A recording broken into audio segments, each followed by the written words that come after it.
মুগ ডাল দিয়ে মাছের মাথার মুড়ি ঘন্ট বাঙালির ঘরোয়া স্বাদের রান্না। এই রান্না শুধু স্বাদের নয়, স্মৃতির ও মায়ের হাতের রান্না। দুপুরের গরম ভাত আর ঝাল করে কাটা পেঁয়াজ দিয়ে খাবার আনন্দ খুবই মজার। চলুন এই রান্নাটি শেয়ার করি। আসসালামু আলাইকুম। ভিডিওটিকে কোথা থেকে দেখছেন অবশ্যই জানাবেন। প্রথমে আমরা মুগ ডালটিকে সুন্দরভাবে ভেজে নিব। এবার আমরা সুন্দরভাবে কিছু পেঁয়াজ কেটে নিয়েছি, সামান্য পরিমাণ কাঁচামরিচ, আর এদিকে আমরা মাছের মাথাটাকে লবণ, হলুদ আর শুকনো মরিচের গুঁড়া দিয়ে মেখে নিয়েছি।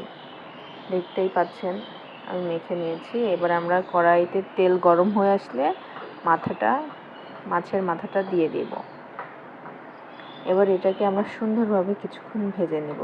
দেখতেই পাচ্ছেন আমার প্রায় মাছটা ভাজা শেষ। এখন আমরা চলে যাব মূল রান্নাতে।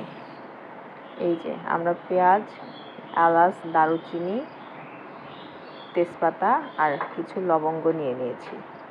এবার আমরা বাটা মশলাটা বেটে নিয়েছি। এখানে ছিল আদা, রসুন, পেঁয়াজ আর জিরা বাটা, আর তার সাথে ছিল শুকনো মরিচ বাটা। এবার এই বাটা মশলাটা সুন্দরভাবে আমরা কিছুক্ষণ কষিয়ে নেব। এটার কাঁচা গন্ধটা দূর করে নেব। আর দেখতেই পাচ্ছেন যেখানে মুগ ডালটা সুন্দরভাবে ভেজে নিয়েছিলাম সেটা একটা ধোয়া দেব, বেশি ধোয়া দেব না, এতে ডাউলের যে ভাজা গন্ধটা সেটা চলে যায়। আর মশলাটা কষানোর সময় আমি কিন্তু এখানে অবশ্যই লবণ, হলুদ আর শুকনো মরিচের সামান্য গুঁড়া, ধনিয়া গুঁড়া দিয়ে দিয়েছিলাম। এইবার এটাকে আমি অনেকক্ষণ ধরে কষিয়ে নেব। দেখতেই পাচ্ছেন আমার কষানোটা প্রায় শেষ। আর আমি কেমনভাবে কষিয়ে নিয়েছি দেখতে পাচ্ছেন। এবার এর মধ্যে আমি দিয়ে দিব 2 কাপ পরিমাণ পানি। পানিটা আপনারা আপনাদের পরিমাণ মতন দিয়ে দিবেন। দেখতেই পাচ্ছেন আমি পানিটা দিচ্ছি, যেহেতু এটা ডাউলটাও সিদ্ধ হবে আর তার সাথে একটু ঝোল থাকবে সামান্য পরিমাণ। তো এখন আমি এটাকে কিছুক্ষণ ফুটে আসলে এখন আমি এটার মধ্যে দিয়ে দিব আমার ভেজে রাখা মাছের মাথাটা।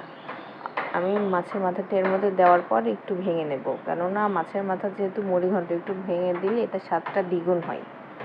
দেখতেই পাচ্ছেন আমার রান্নাটা প্রায় শেষ হয়ে এসেছে।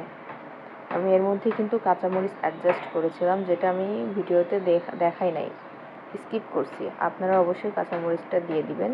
আর আমি আমার পরিমাণ মতন সামান্য পরিমাণ জিরা ভাজনা দিয়ে দিয়েছি। আমি জিরা ভাজনাটা ভেজে একটা কোটায় সংরক্ষণ করে রেখেছিলাম, সেটা আমি দিয়ে দিয়েছি।